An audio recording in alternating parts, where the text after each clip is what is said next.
নমস্কার, আর্টিস্ট টিভিতে আপনাদের সকলকে স্বাগত। আমি পূর্বাশা রয়েছে আর এই মুহূর্তে রয়েছি কোন সে আলোর স্বপ্ন নিয়ে সেটে, আর সেই ধারাবাহিকের আলো পায়েল দিয়ে আমার সঙ্গে। স্বাগত আর্টিস্ট টিভিতে। হ্যাপি নিউ ইয়ার, কেমন আছো? Very happy new year. আমি খুব ভালো আছি, আর সর্বোপরি তোমাদের সবাইকে জানি a very happy new year. খুব ভালো থাকো, খুব আনন্দে কাটুক এই বছরটা।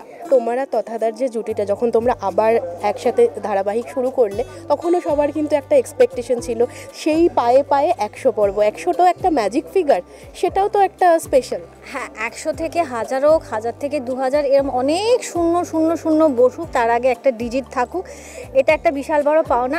আর তথার সাথে আমার মনে হয় 3 বছর পরে বোধহয় আমরা জুটি হিসেবে কাজ করছি। একটা ভালো লাগার বিষয় তো আছেই, অনেক কিছু শেখা যায় মানুষটার কাছ থেকে, অনেক কিছু জানা যায়, অনেক বিষয় আমরা দুজনে চর্চা করি যখন আমরা কাজের মধ্যে থাকি না, সিন হচ্ছে না, আমরা বসে আছি, তখন অনেক বিষয় আলোচনা করি। তো আলোচনাটাও খুব কাজের। তো দুষ্টু লোকটা ভীষণই বিচ্ছু বলা যায়, দুষ্টু নয় বিচ্ছু, সবসময় লেগ পুল করে, সবার করে, আমারও করে, কিন্তু সেটাও বন্ধু করতেই পারে। আর যেহেতু ধারাবাহিকের নাম কোন সে আলোর স্বপ্ন নিয়ে, আলোর স্বপ্ন পূরণের গল্প, কি মনে হচ্ছে স্বপ্ন পূরণের দিকে কতটা এগোনো হলো? স্বপ্ন পূরণের এখন পথ চলা অনেকটা বাকি। সদ্য শুরু হয়েছে একটা কাজে, ও পা দিয়েছে, সেখানে অনেক বাধা বিপত্তি এসছে। বাধা বিপত্তি থাকলে বোধহয় কাজটা করা পরবর্তীকালে আরও মানুষ কঠিন হয়ে যায়, কাজটা করা বোধহয় সহজ হয়ে যায়। পথ চলাটা কঠিন আছে, থাকবে।